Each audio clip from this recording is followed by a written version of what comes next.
विद्यार्थियों, वेलकम है आप सभी का। पिछले क्लास में हम लोगों ने बिहार बोर्ड क्लास 12 का इकोनॉमिक्स यानी माइक्रो इकोनॉमिक्स व्यष्टि अर्थशास्त्र से थर्ड चैप्टर शुरू किए थे। उसमें कुछ टॉपिक को हम लोग डिस्कस किए थे। आज कुछ और टॉपिक को डिस्कस करेंगे। इसमें खासकर हम लोग पूर्ति के नियम से संबंधित कुछ टॉपिक देखने वाले हैं। तो चलिए सेशन को लाइक शेयर कर देंगे अपने फ्रेंड के साथ, और जो लोग नए हैं चैनल को सब्सक्राइब कर लीजिएगा। और प्लीज़ आप ऐसे बच्चों को बताइए जिनका इकोनॉमिक्स सब्जेक्ट है और वो लोग क्लास नहीं कर पा रहे हैं कि ओमेगा पर आकर क्लास करें। सबसे पहले समझते हैं कि पूर्ति का नियम। पूर्ति का मतलब क्या समझते हैं? पूर्ति, देखिए पूर्ति का मतलब सप्लाई होता है, ठीक है। सप्लाई का मतलब कि बाज़ार में कितनी वस्तु बेचने के लिए आई है उसे सप्लाई कहते हैं। या कोई ऐसा उत्पादक जो किसी वस्तु को बनाता है और उसे बेचने के लिए बाज़ार में लेकर आता है उसे भी सप्लाई कहते हैं, ठीक ना। तो सप्लाई या पूर्ति का मतलब है कि ग्राहक को बेचना है, ठीक ना। तो वही कहा जा रहा है कि पूर्ति एवं पूर्ति के नियम क्या होते हैं, समझिए इसे। चलिए देखिए, सबसे पहले लिखा है पूर्ति एवं पूर्ति के नियम। या पूर्ति से आप क्या समझते हैं? तो देखिए, पूर्ति का अर्थ वस्तु की उस मात्रा से है जो किसी दिए गए समय में बाजार में एक निश्चित कीमत पर बेचने के लिए लाई जाती है। कहने का मतलब है कि पूर्ति का अर्थ है कि वस्तु की मात्रा, किसी भी प्रोडक्ट की जो क्वांटिटी को दिखाता है कि कितनी वस्तु बाज़ार में बेचने के लिए किसी निश्चित समय पर लाई गई है और उसका कीमत क्या है, किस कीमत पर बेचा जा रहा है। जैसे अगर आज जो है 12 तारीख है, तो आज 12 तारीख को बाज़ार में कितनी टीवी बेचने के लिए लाया गया है और उसका प्राइस कितना है। अगर इसको देखा जाता है तो इसे बोलते हैं पूर्ति या सप्लाई। सप्लाई में क्या क्या ध्यान रखना है? सप्लाई में वस्तु की मात्रा देखी जाती है कि कितनी वस्तु बेचने के लिए लाई गई है, किस समय में लाया गया है, समय देखा जाता है, ठीक ना। और प्राइस, आखिर प्राइस कितना है, उसका कितनी कीमत है, ठीक है ना। तो इसे बोलते हैं पूर्ति। ध्यान से रखिएगा, वस्तु की पूर्ति यानी पूर्ति का अर्थ वस्तु की उस मात्रा से है जो दिए गए समय में बाज़ार में एक निश्चित कीमत पर बेचने के लिए लाई जाती है। इसे आप लोग ध्यान रखिए।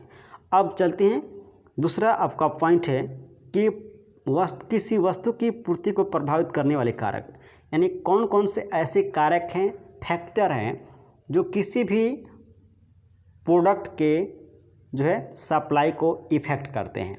कौन कौन से ऐसे फैक्टर हैं जो किसी भी प्रोडक्ट के सप्लाई को यानी पूर्ति को इफ़ेक्ट करते हैं। तो इसके एलिमेंट के यानी फैक्टर के या तत्वों को देख लेते हैं, ठीक ना। देखिए, सबसे पहले है वस्तु की कीमत। सबसे पहले क्या है, किसी वस्तु को पूर्ति को प्रभावित करने वाले कारक में आता है वस्तु की कीमत। कि वस्तु की कीमत कितनी है, कम है कि ज़्यादा है। क्योंकि आप जानते हैं वस्तु की कीमत अगर कम रहेगी तो बाज़ार में बेचने के लिए एक वस्तु कम आती है, ठीक ना। उत्पादक चाहेगा नहीं कि अपनी वस्तु को कम दाम में बेचे, तो क्या करता है, उस दिन बाज़ार में कम वस्तु आती है। फिर है उत्पादन के साधनों की कीमतें। जैसे किसी चीज़ का अगर निर्माण करना है, अगर साइकिल का ही अगर निर्माण करना है, साइकिल ही कोई कंपनी बना रही है, तो सबसे पहले उसको जो है टायर ट्यूब और पता नहीं क्या क्या लगता है, तो उस साधनों की कीमतों को देखा जाएगा कि क्या इसके जो छोटे छोटे जो पार्ट्स हैं वो महंगे हैं कि सस्ते हैं। अगर सस्ता होगा तो वस्तु की कीमत जो होगी सप्लाई पर वो भी सस्ता होगा, लेकिन अगर महंगा जो है होगा तो जो साइकिल बिकाएगा वो भी महंगे रेट से बिकाएगा। ये भी इफेक्ट डालता है। फिर तकनीकी ज्ञान, यानी कितनी तकनीकी ज्ञान है, जो भी प्रोडक्ट तैयार किया गया उसमें कितनी तकनीकी ज्ञान लगाई गई हैं, यह भी इफेक्ट करता है। फिर यातायात एवं संचार माध्यमों की सुविधा, ठीक ना। यानी यातायात यानी ट्रांसपोर्टेशन और कम्युनिकेशन, यह भी इफेक्ट करता है। जैसे अगर मान लीजिए कोई भी प्रोडक्ट अगर हरियाणा में तैयार होती है, जानते हैं हरियाणा एक फैक्ट्री इलाका है, तो हरियाणा में कोई अगर वस्तु तैयार होती है तो उसको अगर ट्रांसपोर्टेशन ईजी वे में है तो बिल्कुल आसानी से कम प्राइस में, कम खर्च में उसे देश के अलग अलग हिस्सों में पहुंचाया जा सकता है और काफ़ी कम प्राइस में उस वस्तु को बेचा जा सकता है। लेकिन मान लीजिए अगर ट्रांसपोर्टेशन खर्च और कम्युनिकेशन जो है खर्च ज़्यादा आता है तो उस प्रोडक्ट की जो सप्लाई का जो कीमत होगा वो भी हाई होगा।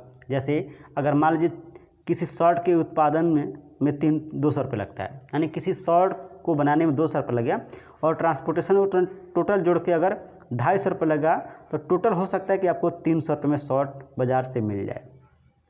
लेकिन वही मान लीजिए अगर 200 में शॉर्ट 200 रुपये में बना, 200 रुपये खर्च आ गया शॉर्ट को बनाने में, लेकिन दूसरे हिस्से में, देश के दूसरे हिस्से में ले जाते वक्त ट्रांसपोर्टेशन का खर्च 100 रुपये आ गया, तो इतना समझिए 300 हो गया, तो आपको 400 के आसपास, 450 के आसपास आपको अंतिम रूप में शॉर्ट मिलेगी। ठीक ना, ये भी आपको ध्यान रखना है। तो यातायात और संचार के माध्यम भी कहीं ना कहीं इफेक्ट करते हैं सप्लाई के, ठीक ना, पूर्ति को। अब एक चीज़ आता है, जैसे मांग फलन होता है वैसे पूर्ति फलन भी होता है। तो पूर्ति फलन क्या है? तो पूर्ति फलन किसी वस्तु की पूर्ति तथा उसको प्रभावित करने वाले कारकों के बीच गणितीय संबंध को बताती है। यानी पूर्ति फलन क्या है? पूर्ति फलन किसी वस्तु की पूर्ति, यानी किसी भी जो वस्तु है, किसी भी जो प्रोडक्ट है, तो प्रोडक्ट की जो सप्लाई है, तो प्रोडक्ट की सप्लाई तथा उसको प्रभावित करने वाले कारकों के बीच गणितीय संबंध बतलाती है। समझ में आ रहा है? ध्यान रखिएगा, पूर्ति फलन जो है वस्तु की पूर्ति यानी प्रोडक्ट की सप्लाई और उसको प्रभावित करने वाले कारक यानी इफेक्ट करने वाले जो एलिमेंट है, जो फैक्टर हैं, उनके बीच के गणितीय संबंध को दिखलाता है, यानी मैथमेटिकल इक्वेशन को बताता है। ठीक ना, जैसे QSX = F। आप यहाँ पे देखिए QSX क्या है, तो यहाँ पे X वस्तु की, यानी कोई भी वस्तु है उसकी पूर्ति को दिखाया गया है कि वस्तु की पूर्ति कितनी हुई है बाज़ार में बेचने के लिए, और PX का मतलब उसकी कीमत कितना है, और FX का मतलब है कि उत्पादन के साधनों की कीमत कितनी है, और T का मतलब ट्रांसपोर्टेशन या कम्युनिकेशन का खर्च कितना आ रहा है। यह हो गया उत्पादन फलन। इसके बाद आपसे कभी कभी पूछता है कि पूर्ति तालिका क्या है, इसे भी समझ लेते हैं। पूर्ति तालिका, अब देखिए पूर्ति तालिका और पूर्ति अनुसूची दरअसल एक चीज़ होता है। ठीक है ना, दो नाम है इसके, पूर्ति तालिका कहिए या पूर्ति अनुसूची कहिए। तो सप्लाई जो है तालिका है, जो पूर्ति तालिका है, तो पूर्ति अनुसूची एक प्रकार की सारणी नहीं होगा, सारणी होती है। सारणी होती है जिसमें विभिन्न कीमतों पर किसी वस्तु की पूर्ति की मात्रा को दिखलाया जाता है। देखिए ध्यान से समझिए, पूर्ति अनुसूची एक प्रकार का सारणी होता है, ठीक ना, तालिका होता है, जिसमें क्या दिखलाया जाता है, जिसमें दिखलाया जाता है कि विभिन्न कीमतों पर यानी अलग अलग कीमतों पर किसी वस्तु की कितनी मात्रा को बेचा गया है। जैसे अगर उसकी कीमत 1 रुपया थी, तो यानी जब कीमत 1 रुपया थी तो बाज़ार में बेचने के लिए 10 वस्तु आ गई। ठीक ना, जैसे हम शर्ट की बात करें तो जब एक शर्ट का कीमत 1 रुपया था तो बाज़ार में बेचने के लिए 10 शर्ट आ गई थी। जब उसी का कीमत 2 रुपया हो गया था एक शर्ट का, तो बाज़ार में 15 शर्ट बेचने के लिए आई थी। जब शर्ट का कीमत 3 रुपया हो गया तो बाज़ार में बेचने के लिए 18 शर्ट आ गई, और जब 4 रुपया हो गया तो बाज़ार में बेचने के लिए 20 शर्ट आ गई। तो कहने का मतलब है कि विभिन्न कीमत पर कितने वस्तुओं की मात्रा बेचने के लिए बाज़ार में आई, उसी को कहा जाता है पूर्ति तालिका, पूर्ति अनुसूची के माध्यम से दिखाया जाता है। ठीक है, अब जो है व्यक्तिगत और बाजार पूर्ति में अंतर बताना है। जैसे अभी हम लोग क्या देखें, ये क्या है, ये पूर्ति तालिका है, पूर्ति तालिका है। अब हम लोग को देखना है कि व्यक्तिगत और बाजार पूर्ति तालिका में क्या अंतर होता है। तो इसे समझिए, जब हम किसी फर्म द्वारा विभिन्न कीमतों पर किसी वस्तु की गई पूर्ति की मात्रा को सारणी द्वारा दिखलाते हैं तो उसे व्यक्तिगत पूर्ति तालिका या अनुसूची कहते हैं। जैसे कोई कंपनी है, जैसे एक टाटा कंपनी है, ठीक ना, नमक बनाती है, या आप कारें लीजिए, कार मारुति कार, तो मारुति जो कार है, ठीक ना, तो मारुति कार अलग अलग कीमतों पर कितनी वस्तु की पूर्ति की, कितनी कार को बेचने के लिए भेजा बाज़ार में, उसे पूर्ति तालिका के द्वारा समझाएंगे तो वह क्या हो जाएगा, व्यक्तिगत हो जाएगा। यानी केवल कार के बारे में बात किए, केवल कार कंपनी के बारे में, बाकी चीज़ के बारे में बात नहीं किए। वही करें कि जब हम किसी फर्म द्वारा यानी एक ही कंपनी द्वारा विभिन्न कीमतों पर अलग अलग कीमत पर किसी वस्तु की गई पूर्ति को, की गई सप्लाई की सारणी द्वारा दिखलाते हैं, यानी अलग अलग कीमतों पर किसी वस्तु को एक ही उत्पादक के दिखाते हैं तो उसे बोलते हैं व्यक्तिगत सारणी। समझ में आ रहा है? जैसे देखिए, जैसे 1 रुपये पर 10, 2 रुपये पर 20, 3 रुपये पर 30 और 4 रुपये पर 40। यानी फर्म ए की बात की गई है कि फर्म ए जो है यानी कंपनी ए कितना वस्तु को बेचने के लिए बाज़ार में भेजा। ठीक ना, तो सिर्फ एक कंपनी की बात हो ही गई है, तो अकेले है ना, तो इसका नाम हो गया व्यक्तिगत। ठीक है, अब देखिए, परंतु जब सभी व्यक्तिगत पूर्ति अनुसूचियों को एक साथ जोड़ देते हैं तो वह बाजार अनुसूची कहलाती है। ठीक है ना। और कहने का मतलब है कि जब व्यक्तिगत अनुसूचियों को एक साथ जोड़ देते हैं, जैसे ए कंपनी से कितना सामान बेचने के लिए बाजार में गया, बी से कितना गया, सी से कितना गया, डी से कितना गया, अगर इस तरह से जितने भी बाजार में सामान बेचने के लिए आई उन सभी के तालिका को एक साथ जोड़ के बता दें तो उसे कहेंगे बाजार अनुसूची। ठीक है, जैसे यहाँ पे समझिए, यहाँ पे देखिए व्यक्तिगत पूर्ति तालिका बताया गया, लेकिन यहाँ पे क्या है, फर्म ए की पूर्ति दिखाया गया है, फर्म बी की पूर्ति, फर्म सी की पूर्ति। ठीक है ना। और बाजार में कुल तालिका बताया गया कि आखिर कितनी वस्तु आई। देखिए जब 1 रुपया दाम था तो फर्म ए की 10 वस्तु आई, बी की 20, सी की 30 आ गई, और टोटल हो गया 10, 20, 30, 30, 60 वस्तु आ गई बाजार में बेचने के लिए एक दिन। दूसरे में जब 2 रुपये हुआ तो 15 वस्तु, 25 वस्तु, 40, इस तरह से टोटल 80 हो गए। फिर तीसरे रुपये हुआ, 3 रुपये हुआ तो 21, 28, 45, टोटल 94 हो गए। इसी तरह से अलग अलग प्राइस पर अलग अलग वस्तु खरीदने के लिए और टोटल जोड़कर यहाँ पर दिखाया गया, तो इससे बोलते हैं बाजार पूर्ति तालिका। ठीक है, यह तो व्यक्तिगत तालिका दिखाया गया है कि ए फर्म कितने सप्लाई किया, बी फर्म कितना सप्लाई किया और सी फर्म कितना सप्लाई किया। लेकिन अगर ये तीनों को हम लोग जोड़ दें तो यहाँ पे जो मिलेगा हम लोग को यह है बाजार तालिका। ठीक है ना। यानी दिखाया गया है कि अलग अलग कीमत पर प्रत्येक फर्म के जो सूचियाँ हैं उसको एक साथ जोड़ेंगे तो उसी को बोलते हैं बाजार पूर्ति। ठीक है, अब बात आती है कि पूर्ति वक्र क्या है, सप्लाई कर्व। ठीक ना।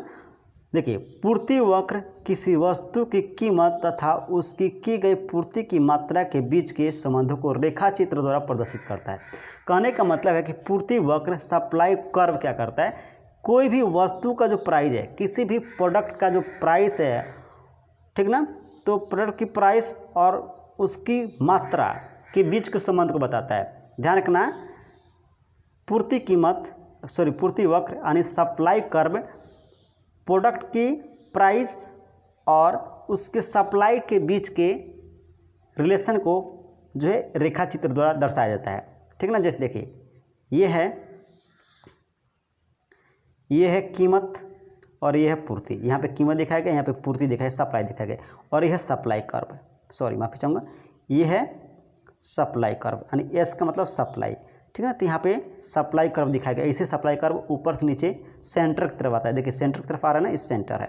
ठीक है ना। तो सप्लाई कर्व है, वहीं डिमांड कर्व ऐसे जाता है। ठीक है ना। इसे याद रखिएगा। यानी क्या बताता है सप्लाई कर्व?